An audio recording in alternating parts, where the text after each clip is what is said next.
announcements in just a second. And it's coming right now. Right on the screen today, we learn to trust God to lead the way.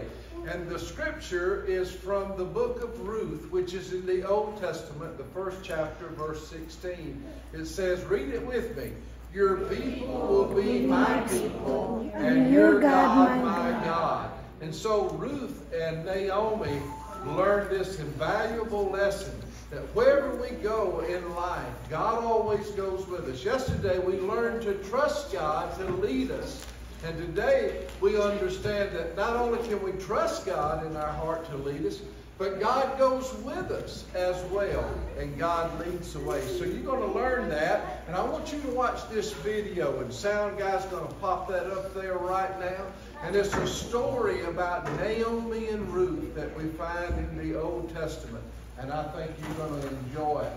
It's a wonderful story about how God led them in their life. Are you ready, sound guy? Here we go.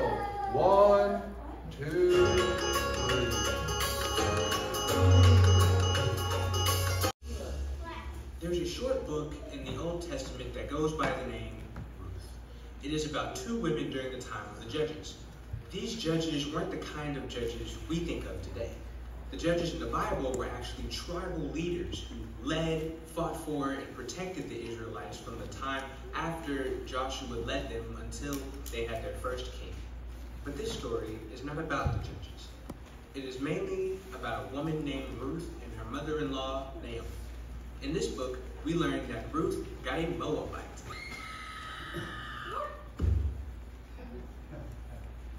Oops, I meant to say she was a Moabite. She was from a group of people who lived in the country of Moab. They didn't know or serve the God of the Israelites. So, why is Ruth important? Well, she married one of the sons of an Israelite woman named Naomi. Naomi moved from her hometown of Bethlehem to Moab because there was a famine in the land and there was not enough food for people to eat. It was there in Moab that Naomi's sons married 2 Moabite women. One of these women was Ruth. Unfortunately, not everyone lived happily ever after in this story. Naomi's husband and her 2 sons died, leaving all 3 women as widows. In these days, if you were not married, you may not have been taken care of very well. These women needed to do something. Thankfully, the famine was now over in Naomi's hometown. So she packed her suitcases and started out for home. Her 2 daughter-in-laws followed her. Naomi knew life would be hard back in her hometown. So when she realized that the 2 of them were following her, she turned around and told them to stay in Moab, to go back to their homes. One of the women did return home. However, Ruth protested and told Naomi, wherever you go, I will go. Your pickle will be my pickle. Oops, I meant to say, your people will be my people. Your God will be my God. When Naomi saw that Ruth was not going to take no for an answer, she agreed to have her along as a traveling buddy. Naomi and Ruth traveled all the way back to Naomi's hometown of Bethlehem, where the townsfolk were very excited to see them. When Naomi and Ruth arrived in the town, it was barely harvest time. That doesn't sound right. It wasn't barely harvest time. It was barley harvest time. God was indeed providing for his people. You see, all along, God was with Naomi and her family in both the good times and the tough times. Ruth trusted Naomi, who had been trusting God to lead the way. Ruth now trusted God to lead the way for her too. This may be hard to believe, but that's just how it happened. Sparkle and shine. That's right. Isn't that wonderful? Now, fireflies, sparkle and shine. We learned in the video that Naomi and Ruth, that God led them wherever they were going. I imagine they were pretty scared and wondered, how Well, I would be scared. Wouldn't you? Yeah. It was a place that I didn't know where we were going.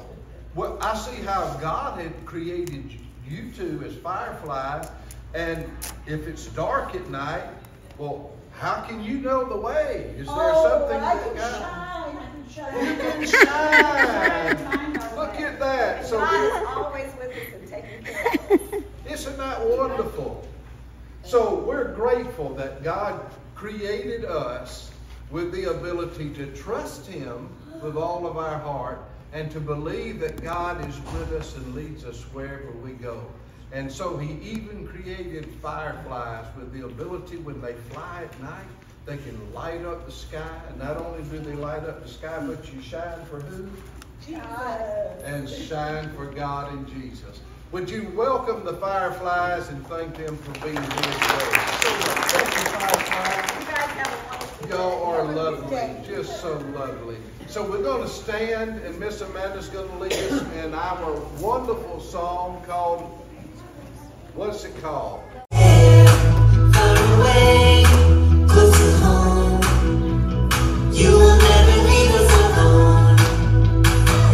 You bless us and protect us, and your light guides us through the darkest night. Before, behind, above, below. Oh, oh, oh, oh. God, you go with us whenever we call. You answer us.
8.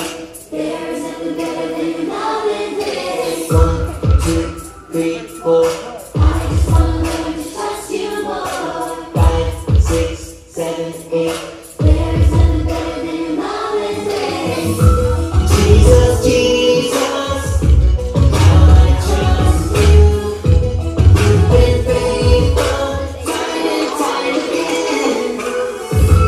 Jesus, Jesus, precious Jesus, I know that you will be faithful to the end. I know that you will be faithful to the end.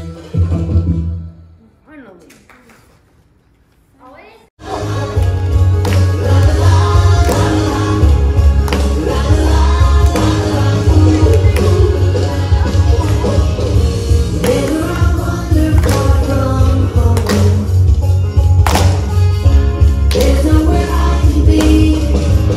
You won't come rescue me. They always work for my good. So when fear tries to hold me down, I know where peace is found. Whenever I'm afraid, I put my trust in you. Whenever I'm afraid, I put my trust in you. When the road is long, I feel alone and I don't know what to do. Whenever I'm afraid, I put my trust in you. You won't leave and you will not forsake. You have new mercies for me each and every day. So I put my trust in you. Whenever I'm afraid, I put my trust in you. Whenever I'm afraid, I put my trust in you. Whenever I'm afraid, I put my trust in you. When the road is long, I feel alone, don't know what to do. Whenever I'm afraid, I put my trust in you.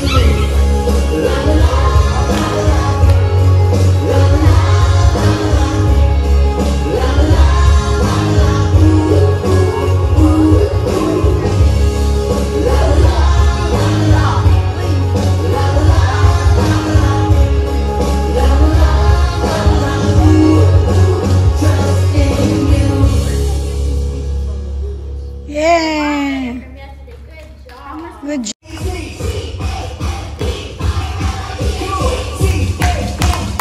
Come on, AJ, Juna, Nathan.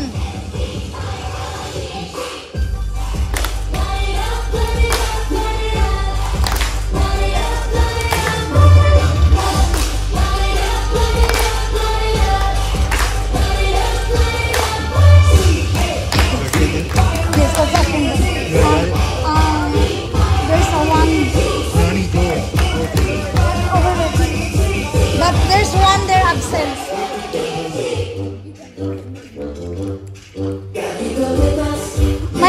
My purse over there.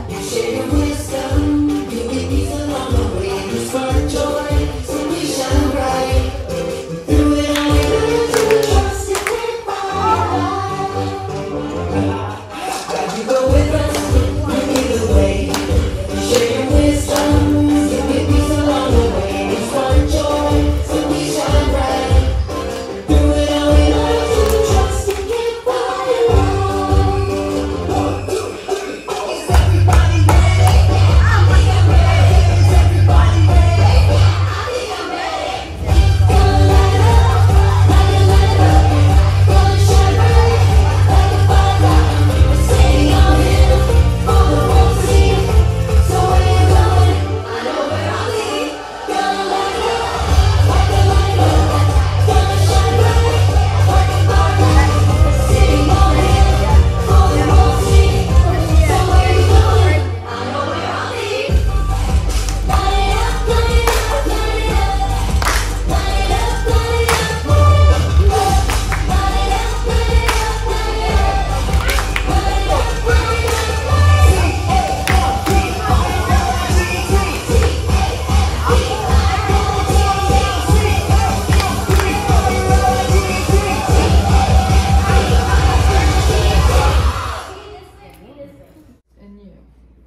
today, Ruth is talking to Naomi. I'll make sure you know who they are in just a minute. And the Bible verse today is, your people will be my people. Your God will be my God. That's pretty easy, Yes. right? First, your people are going to be my people, and then your God is going to be my God. Okay? When you're an in-law to somebody, that means that you have married into their family. Okay? Naomi had a husband and 2 sons when there was a big drought in the land, and they had to move to get food. Where did they move to? Anybody knows? Huh? God, Lee, I need some tissue. Sad. Sure. It wasn't the wife's, the daughter-in-law's responsibility in any way. That was her husband's mother, not hers. Okay? So, Naomi's husband dies, and she goes to her son to be taken care of, and then he dies. Dang. So it becomes the next son's responsibility to take care of his mother. Okay? And then he dies. So she's got a dead husband and 2 dead sons and nobody to take care of her. Nowadays that doesn't mean a whole lot. You go on Social Security and you go get yourself a job, right? How many of y'all have a mama that has a job outside the house? 1, 2, 3, 4, 5, 6. Okay. Moms that work outside the home. Happens today all the time. It really does. Back then, a woman could only work if her husband allowed it. Well, her husband was dead, so he couldn't allow it, could he? Dang. And then her oldest son dies, so he couldn't allow it. And then the youngest son dies, and he couldn't allow it. Which basically means that Naomi now just became a beggar on the street. Because she didn't have anybody to take care of her. And she didn't have anybody to give her permission to work. So her occupation would have become a beggar. So if you think about it for a minute, though, Ruth and Orpah, I believe is how you pronounce her name, her daughter-in-laws were in the same boat. Okay? The second daughter-in-law decided to go back home to her people, go back home to her parents. And so they took care of her. But Ruth didn't. What did Ruth do? Who can tell me what Ruth did? That was so important. She went outside to pick up stuff like seaweed or something. You're getting very close. Very, very close. Ruth decided that she would follow Naomi back to Israel. Back to Naomi's hometown of Bethlehem. Okay. And when she went back to Bethlehem, she had some family there, not where they were living in Moab, okay? They didn't have anybody left to help Naomi. But when they moved back to Israel, back to the city of Bethlehem, it's also known as the city of David. It's also known as the birthplace of Jesus, okay? When they got back to Bethlehem, Naomi had some family. They didn't have to take care of her because they weren't her sons, but they chose to. They said, yes, Naomi, we'll help take care of you. Come on, come back home, okay? And Ruth said something very important. What did Ruth say? It's your memory verse.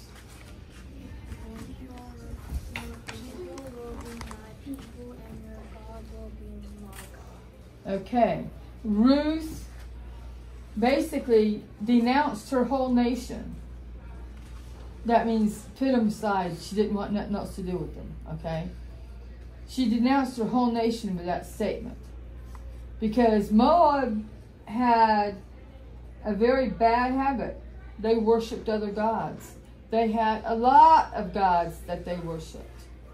They had gods of the mountains, gods of the valleys, gods of the fishing, gods of rain, gods of famine.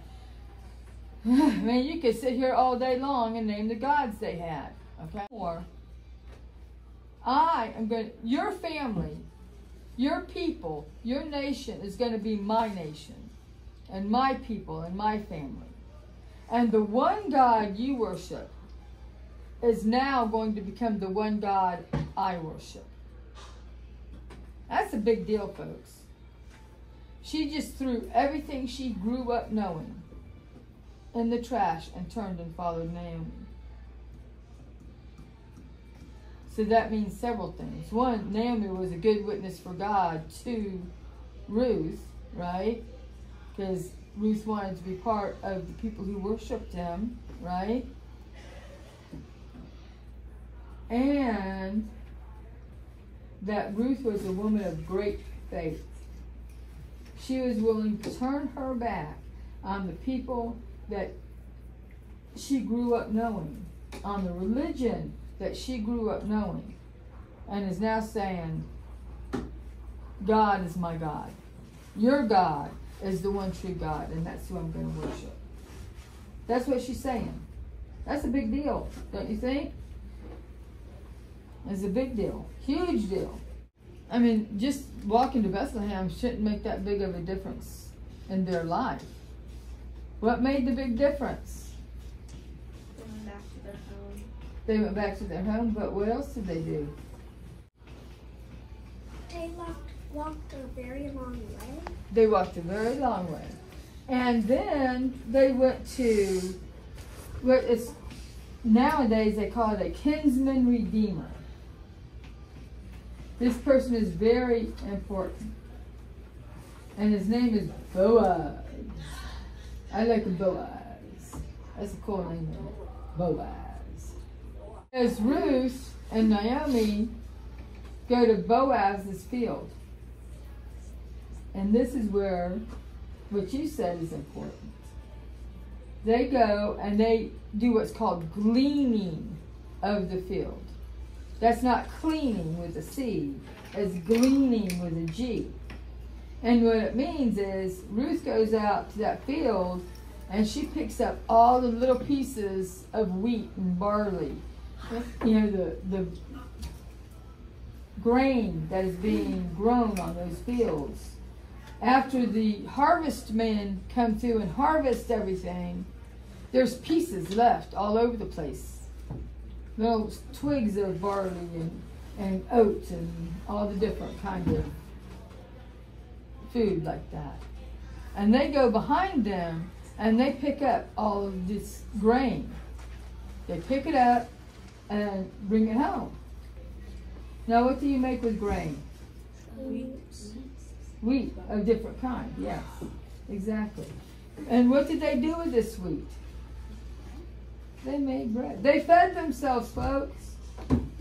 They fed themselves. They went to these fields. No, Ruth went to these fields of Boaz, and she gleaned all of the harvest that she could. And there was special rules associated with all of that, as most things were in the nation of Israel. They could only pick up the grain that had fallen. They weren't allowed to pick grain that was still on the stalk, because that was stealing it. Okay? About going into his harvest bins at night, and the night they celebrate, they have a big feast for their harvest. And she's like, go to this feast, and at night, when the feast is almost over, lay down on the floor at his feet while he's sleeping. Now that sounds goofy nowadays, doesn't it? Would you lay down at the foot of your husband to sleep by his bed? I wouldn't. But that's what they did back then, okay? So she goes and lays down at the feet of Boaz, and he wakes up real early in the morning. And it's still dark outside. And he's like, Ruth, what are you doing here? And basically she tells Boaz that she loves him. And Boaz tells her, ooh, I love you too, let's get married. I'm not joking. Isn't it true? Yeah, that's true. That's in the Bible, say. It's in the Bible, that's what it says. And they get married, and she takes care of her former mother-in-law, and he takes care of all of them. Okay, because now Boaz is a rich man. Boaz ain't no poor fellow. Let me check my time, I don't want to get in trouble. Some money to burn, okay? So when he said, oh yes, Ruth, I love you too, let's get married, that was a big deal, okay? That would be like us marrying, who's rich nowadays? I don't know. This was a God thing. Understand that, okay? God planned this down to the smallest of details. God wasn't playing around. He was making a plan for Ruth. I'll tell you another secret, and I'm pretty sure you don't. Who is one of her descendants? That means people that come after her that have her genes. Any guess? There's 2 very famous ones. 3 if you count Solomon, and that's a hint for you. Esther. No, not Esther. I'm thinking of a different person. Hang tight. Saul. Nope, no Saul. David. King David, who is the father of King Solomon. Now there's one more that's the most well-known human being that has ever lived. Jesus. There you go. She is a great grandmother to Jesus. What? Yes. And she was not a Jew. But you didn't know that. You want to know another great, however many great grandmothers there is of Jesus? There's another one. Isn't it Esther? Nope. Or no. Not the one I'm thinking of anyway. She lived in Jericho. She let the spies down in a basket. And she was one of the great, even older grandmothers to baby Jesus. So he had a hooker and a Mobite for grandmothers. And yet Jesus was sinless and loved us so much that he died for us. Do you love anybody so much that you would be willing to hang on a cross for them? Yeah. Do you love anybody enough that you wouldn't mind somebody taking a whip to your back and tearing it up? Yeah. Not very many people can say that. So now you know a little something about your Jesus that you didn't know before. One of his great grandmothers was a hooker and the other one was a Moabite. That meant that she was a multiple God worshiper at one point in her life. She worshipped several gods. Okay, now we got to get our Bible verse down. First Bible verse from yesterday. I love the fans. Which the first one? We'll start right here. Go around. Give me the Bible verse for yesterday. Whenever I'm afraid, I put my trust in you. What's today's Bible verse? Your people will be my people, and your God will be my God. Very good. You tell me yesterday's? Whenever I'm afraid, I put my trust in you. Very good. your people will be my people, your God will be my God. Come get 50. Very good. When I'm afraid, I put my trust in you. And then the other one is, my people will be... Yep. Oh. Start again. Not Your my people will be my people, your God will be my God. Come on. Get 3. Whenever I'm afraid, I put my trust in you. And your people will be my people, and your God my God. Come on. Whenever I'm afraid, I put my trust in you. Your people are my people, and your God my God. Come on. Yes. Whenever I'm afraid, I put my trust in you. Your people is my people, your God is my God. Come on.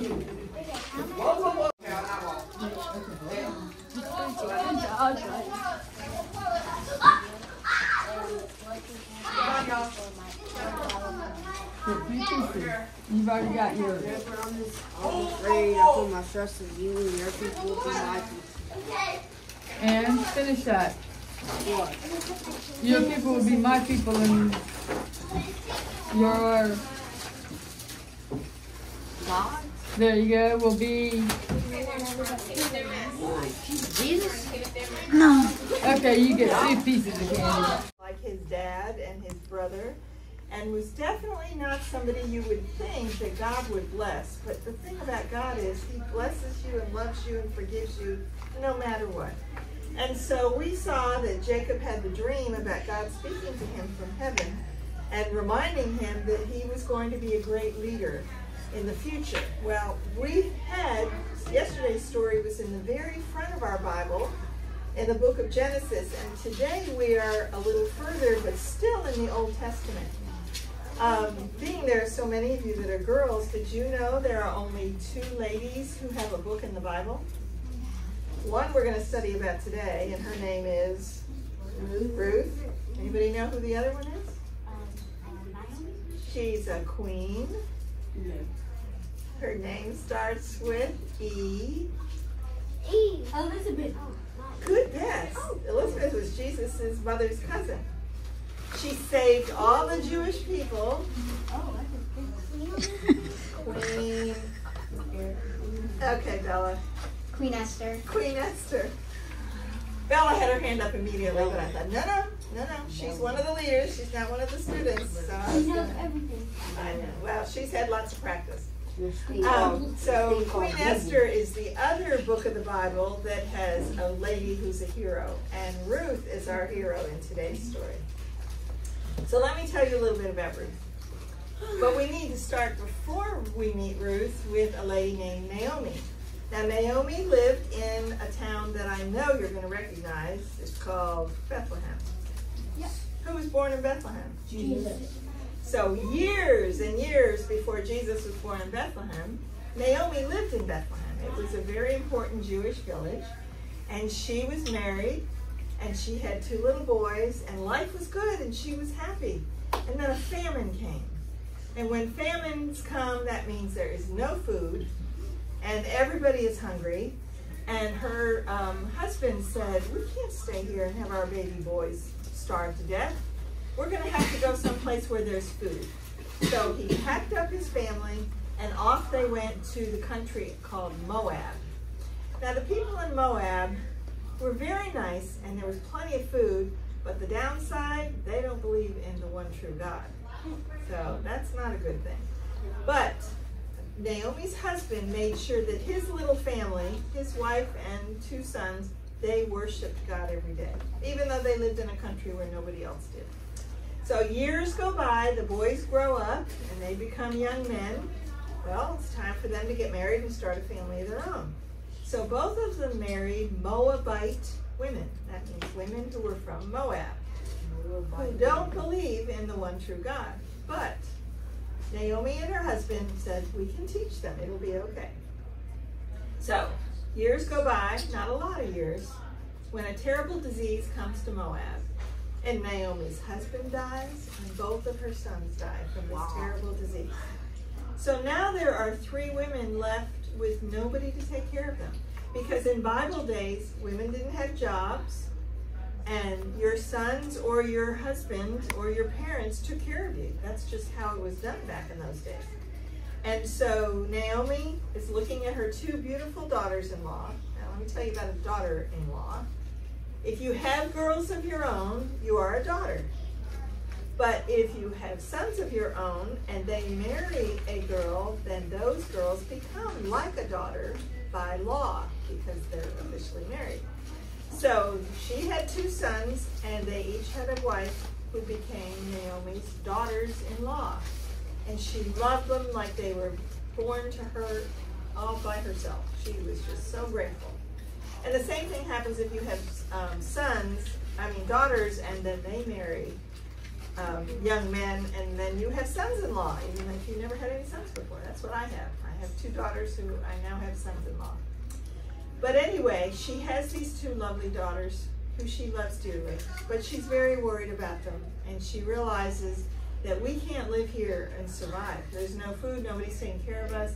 I'm going to go home to Bethlehem, she says, because the famine has finally ended there. And so she very much wants to give them hugs and kisses and say goodbye, and Orpha, the one daughter-in-law, kisses her mother-in-law and says, "Thank you, I love you," and she goes back home to where her mom and dad live. But not Ruth. Ruth chooses to go. That's the title of our story today, that Ruth chooses to go.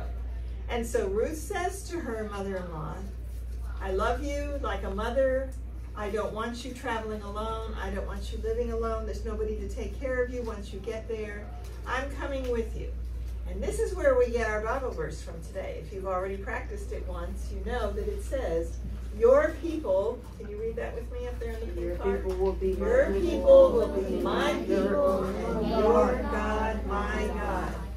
So Ruth tells her mother-in-law that she will go wherever she goes and be with her at all times. Parts of the story of Ruth are oftentimes used in wedding ceremonies, because the bride and the groom are saying to each other, "Wherever you go, I'm going with you." When I married my husband, you know where I went? Japan. God. I didn't expect to go to Japan before I met him. But once I met him and found out he was in the Navy, and we started dating, and then we decided to get married, and his job here in the United States, it was in Virginia at the time where I was teaching. He said, "By the way, when we leave here, we're moving to Japan." And I went, "Oh, I've never been west of Ohio, and you're taking me all the way to Japan? Well, that will be interesting." So we did. We packed up and off we went. We lived in Japan for 5 years, and both of our daughters were born there.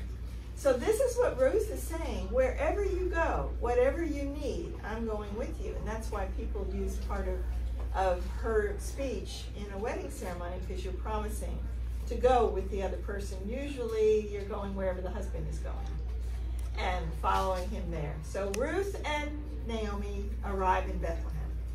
Her family and friends are so excited to see her. "You're back. You've been gone for years and years and years. Where's your husband? Where are your sons?" So they didn't have a lot of communication back in those days. None of the people in Bethlehem knew what had happened to Naomi.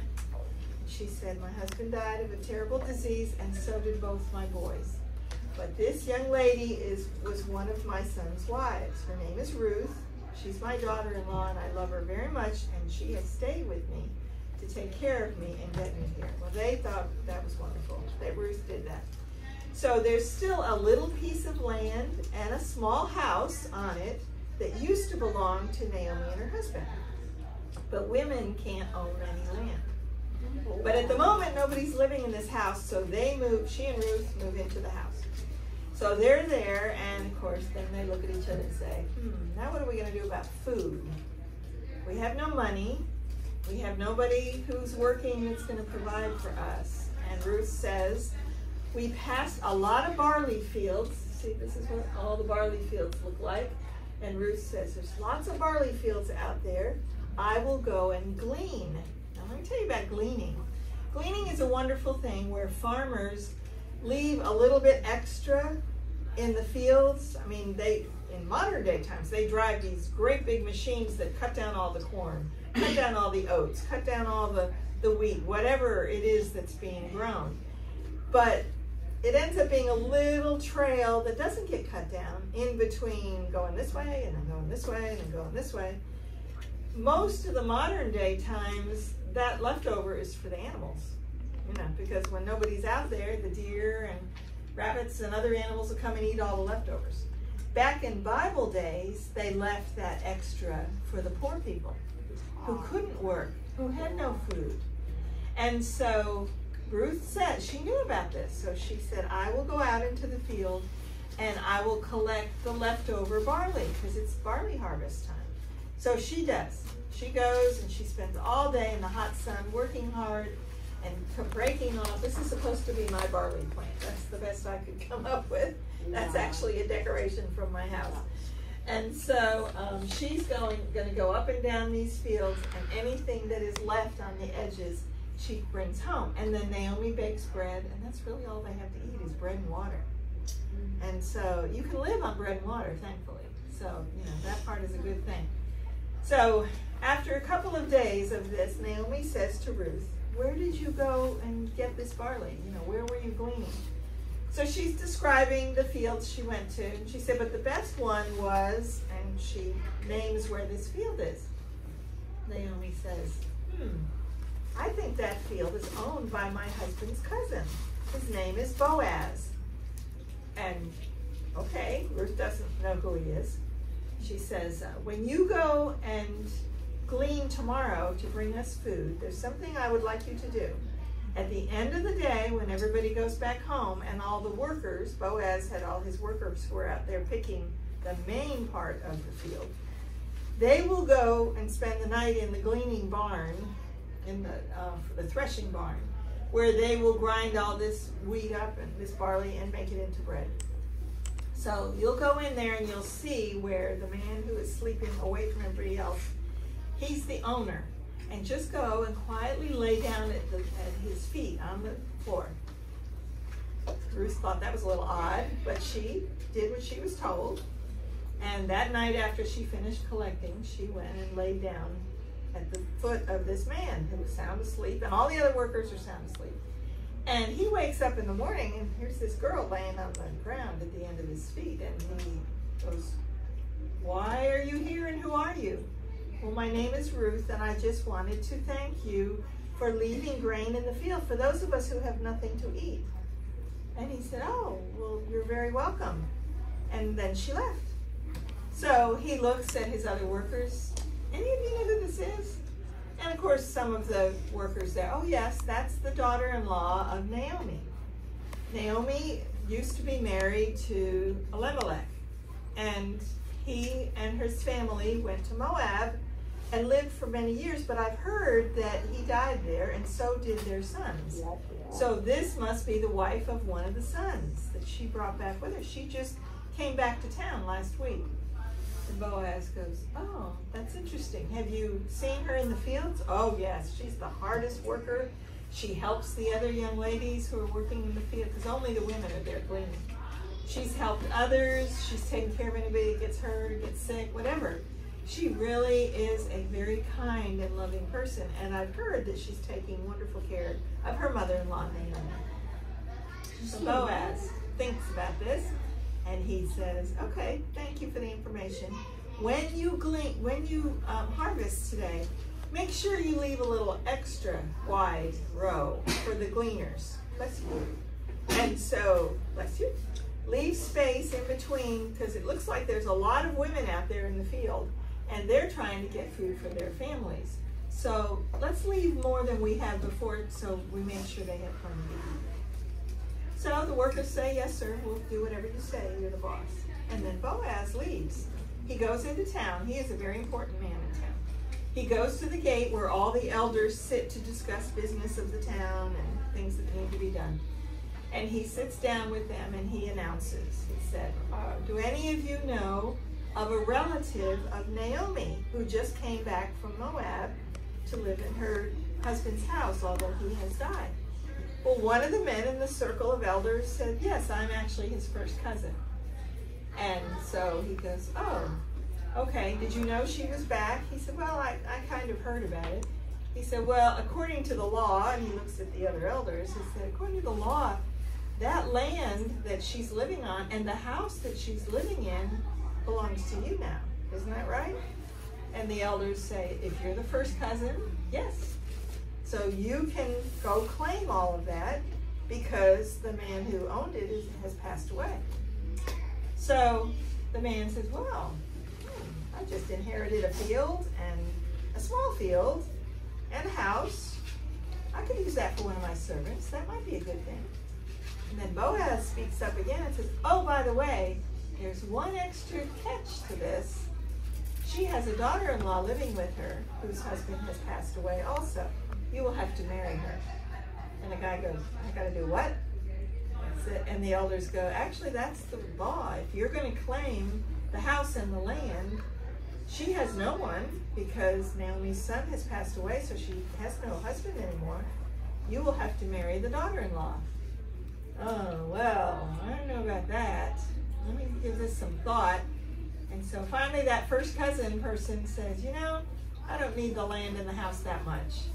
I have a wife, I have children of my own. I don't need this. No, thank you. And so the elders say, are you forfeiting your claim on this land and house?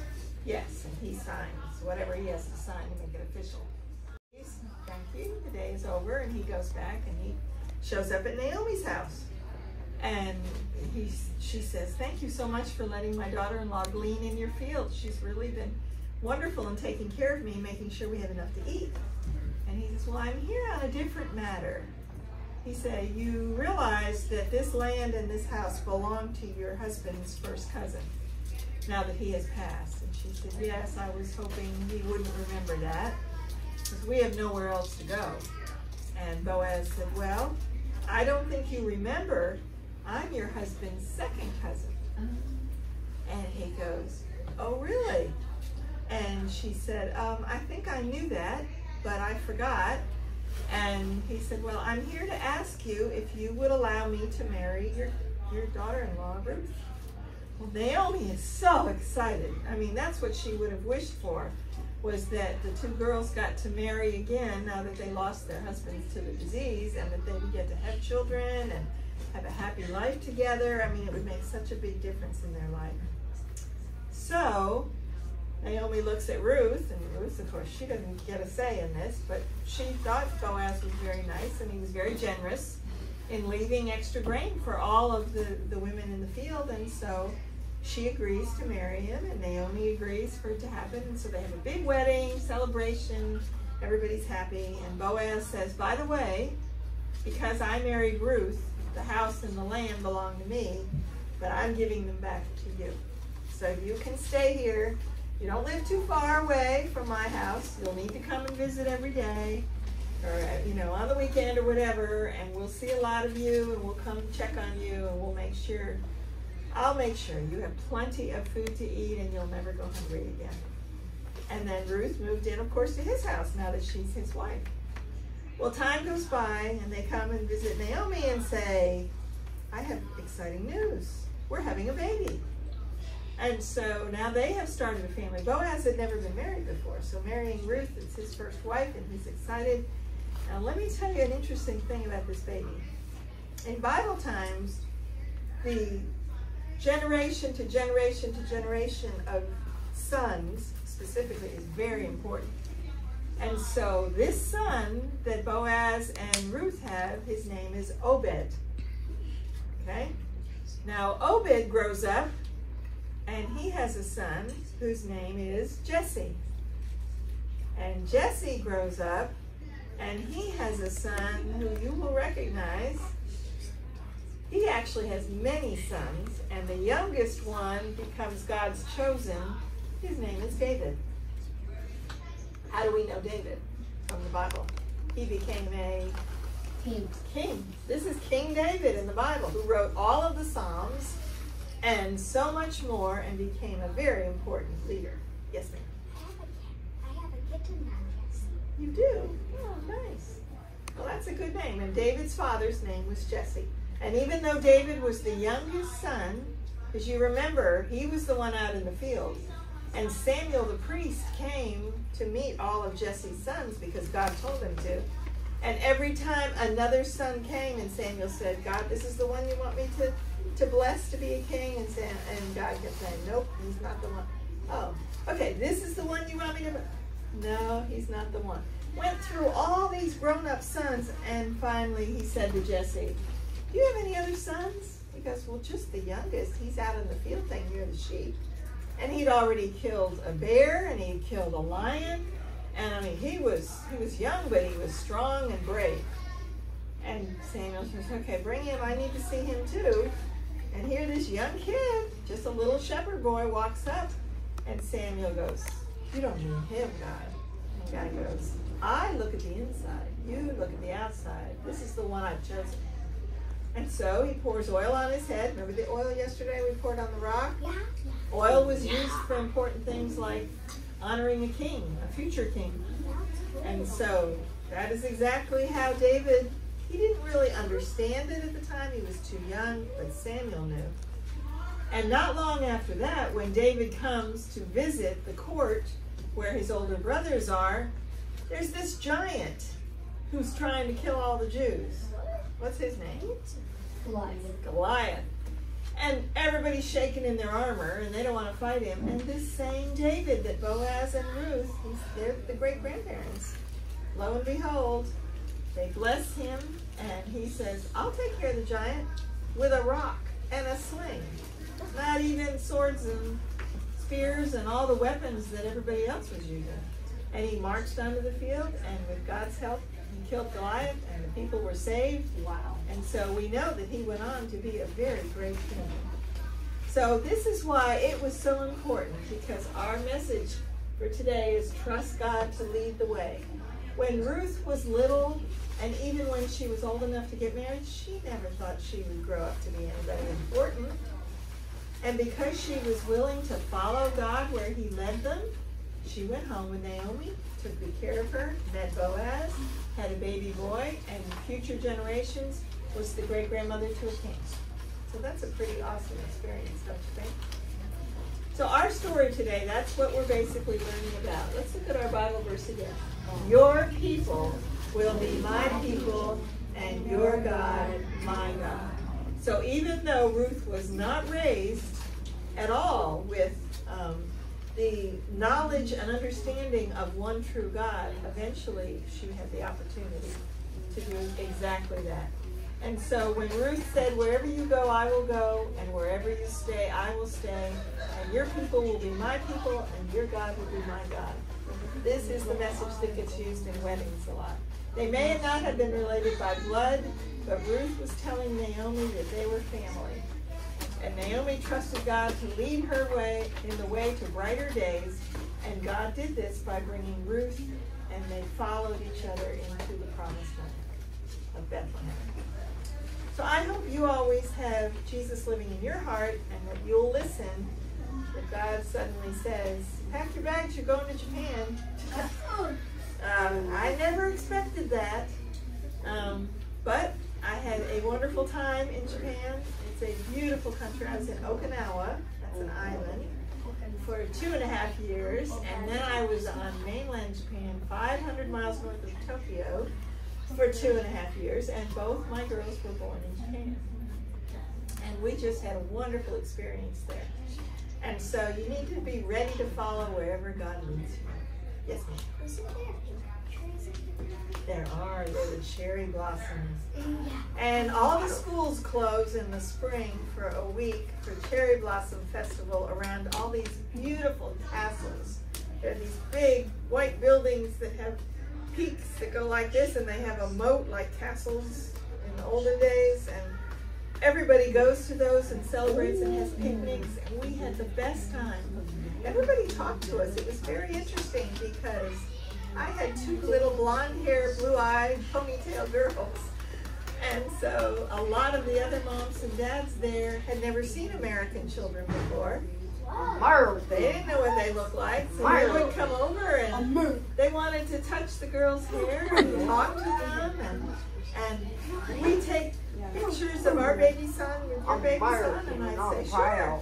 And so we had a wonderful time. It was really exciting. We're going to close out our story. You have been such good listeners, and I'm so grateful. Nobody moves. Nobody moves. We have a prayer to say together. So just sit tight. Okay, here's our closing prayer. I will read a line, and if you would repeat it after me, that would be great. Okay. When I climb, when I go to the deepest valley, I will trust in God. And God will lead the way. When I roam the darkest forest, when I cross the widest ocean, I will trust in God. And God will lead the way. Finally, when I'm feeling lost and lonely, when I need a hand to guide me, I will trust in God. And God will lead the way. God will make a way. Amen. Amen. Tomorrow when you come back, the story is about Jesus when he was a young boy. And you'll find out how. And it's going to go on the bottom, in the middle, even with the bottom. Look at me. Look here. This way. See how it's even? On the bottom. Put the picture on top of the black. Okay, there we go. I got The one it. that we use, I'll have to take a picture of the board so I can see. I already got it. They're hot too. You know what? They don't have pictures. Okay. Now that's the same way you had it. How are we gluing them on? It depends on which way she wants her squiggles to go. No, she turned it. Oh, I think it looks a bit, yeah, like it's good like that. Okay, Sharon. They haven't used this now. Yeah, we got more.